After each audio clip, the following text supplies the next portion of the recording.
Il y a 100 ans, entre 1914 et 1918, s'est déroulée la Première Guerre mondiale. Par son ampleur, par sa violence, sa durée ou ses conséquences, cette guerre a profondément marqué les personnes et les territoires sur lesquels elle s'est déroulée. C'est l'histoire de ce conflit majeur et des personnes qui l'ont vécu que je vous propose d'étudier aujourd'hui dans cette petite capsule vidéo.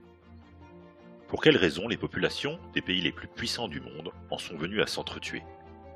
Les causes de la guerre sont multiples. Rivalité politique, économique, coloniale entre les grandes puissances européennes, France, Royaume-Uni, Allemagne. Esprit de revanche des Français pour récupérer l'Alsace-Lorraine cédée à l'Allemagne après la guerre perdue de 1870-1871.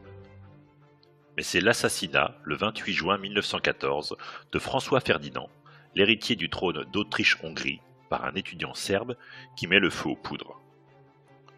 Par le jeu des alliances, c'est l'Europe tout entière qui plonge dans la guerre.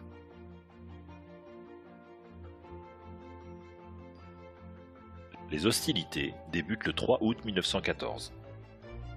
En France, en Allemagne, en Russie ou en Angleterre, les armées se préparent à l'affrontement. Les populations des colonies sont également mobilisées, ce qui donne, dès l'entrée en guerre, une dimension mondiale au conflit. Tirailleurs sénégalais ou soldats de l'Inde britannique sont appelés pour combattre sur les champs de bataille d'Europe. Ce sont les Allemands qui lancent les premiers l'offensive, à l'est vers la Russie du Tsar et à l'ouest vers la France. Ils envahissent la Belgique et foncent en direction de Paris. Durant cette période, qu'on nomme guerre de mouvement, les armées progressent de plusieurs dizaines de kilomètres par jour.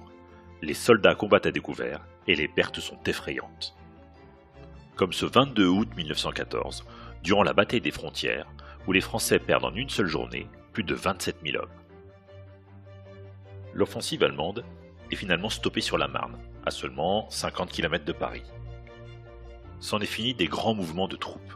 Pour se protéger, les soldats s'enterrent dans des tranchées et la zone de combat, qu'on appelle le front, se stabilise.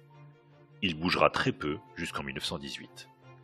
Sur le front, les adversaires ne sont parfois séparés que de quelques dizaines de mètres.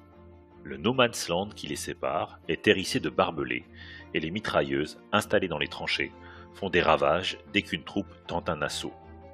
Toute progression est donc difficile, voire impossible. Les soldats, qu'on appelle aussi poilus chez les Français, y subissent toutes sortes de souffrances. La boue, le froid, la faim, la soif, le manque d'hygiène, les rats, l'éloignement des êtres chers, le pilonnage de l'artillerie ennemie et même parfois la mort. Pour s'adapter aux conditions de combat, les tenues évoluent.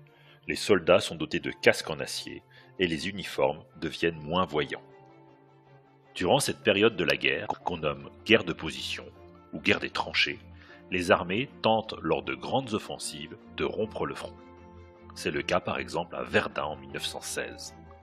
Cette bataille va symboliser à elle seule toute l'horreur de la guerre. À partir du 21 février 1916, les Allemands vont déverser un tonnerre de feu sur les positions françaises. Au total, c'est plus de 53 millions d'obus qui sont tirés en seulement 10 mois. Le paysage est ravagé et les soldats sont écrasés sous les bombes. Mais les Français résistent, ils ravitaillent la ville jour et nuit en hommes et en matériel. Les pertes sont immenses, mais les Allemands ne sont pas passés. Après Verdun, c'est dans la Somme ou sur le chemin des Dames que les offensives pour percer le front vont reprendre. Mais à chaque fois, elles se solderont par un échec. Le conflit s'enlise. En 1917, la Russie, alliée de la France, est épuisée. Soumise à une révolution, elle signe une paix séparée avec l'Allemagne et l'Autriche-Hongrie. L'entrée en guerre des États-Unis en avril 1917 va changer la donne. L'arrivée de ces combattants américains en grand nombre et l'utilisation massive de nouvelles armes, comme le char d'assaut, permet la reprise des offensives, mais cette fois avec succès. Le front est rompu en profondeur et les Allemands, épuisés, capitulent le 11 novembre 1918.